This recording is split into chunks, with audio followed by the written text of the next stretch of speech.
खड्ड्यात मी पाणी पाजतो. आता आपल्या मनानच चाललंय खड्ड्यात, तर लोक काय ढकलायला मोकळीच असतात. महाराजांना म्हटले जा म्हणले.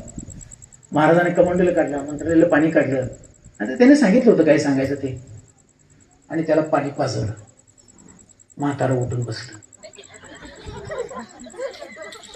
म्हातारं उठून बसलं, पण लोकांना वेगळं टेन्शन होतं की म्हातारं उठलंय पण महाराज कसं काय अजून मेलं नाही. आमचं असं आहे.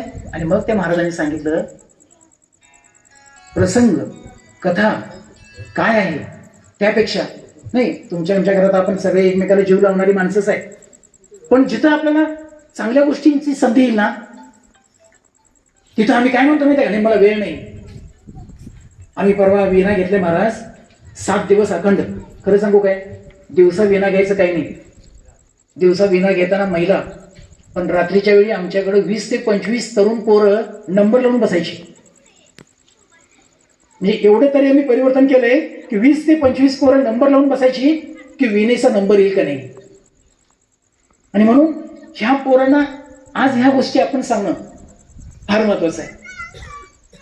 मग हेच दान दे एखाद्या वेळा असं काय, मग हेच दान मला का दे, म्हणजे तुझा विसर ना बाबा. मग विसर झाल्यानंतर काय होईल, समजा तुझा मला विसर झाला तर होईल काय, ते म्हणतात की मग तुला विसरलं मी तर काय होईल. जे आता घडायला ना, जे आता घडायला रोजच्या पेपरात बातम्या बघताय तुम्ही, रोजच्या पेपरात, की तुझा विसर झाला ना तर काय काय घडेल. माझ्या आयुष्यात काय घडेल मला माहित नाही, तुमच्या आयुष्यात काय घडेल तुम्हाला माहित नाही. मग तुकाराम महाराजांना काय विठ्ठल भेटत नव्हते नाही, आणि त्यांची काय काय अवस्था झाली. दुष्काळाच्या वेळेला बैल गेली, मुलगी गेली, दानादान उडाली होती, पण विठ्ठलाचं नाव कधी त्यांनी सोडलं नाही. ह्या लोकांची फक्त नावं नाही घ्यायची, आपण अजिबात नावं घ्यायची नाही. संत महात्मे ही थोर व्यक्ती आहेत ना, नक्की काहीच अडचण नाही.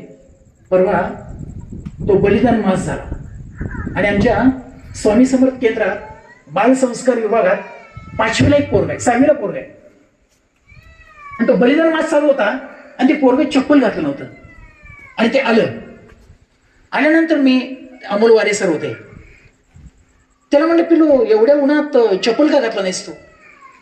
तो म्हणलं सर बलिदान मास सुरू आहे. फार आनंद वाटला, भरून आलं.